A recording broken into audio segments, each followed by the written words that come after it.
When I first really started becoming a practicing friend and working on being a friend, prayer was something. It was a word that was not comfortable to me. It was a word that made me kind of stiffen up and cringe. Although I'm a birthright friend, I actually grew up in the Unitarian Church and nobody said prayer. And so to me, I had this picture of, people getting on their knees or praying like this or using rote liturgy that doesn't speak to me.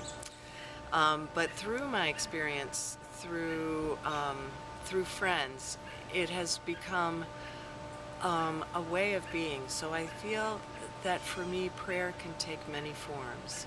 Sometimes it's a time of centering and stillness, of becoming aware of my breath and then just letting go of the worries and the thoughts. It's different than meditating for me. It's listening. It's being still and waiting for the word, waiting for a message.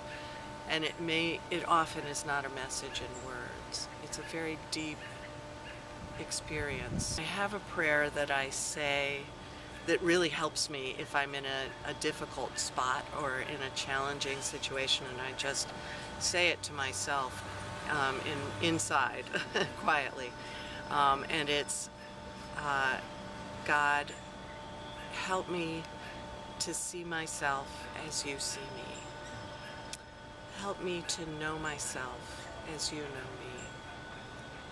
Help me to love myself as you love me. And then more recently, I've added, help me to forgive myself as you forgive me. And I find that if I'm angry or upset, that allows me to just center down and move through those feelings, acknowledge them, and move on to whatever is my work at the moment. And sometimes when I've heard that prayer, I said, when I first heard it, I thought, that sounds like such a selfish prayer. And yet at the same time, I know that the way God works in our world is through each of us.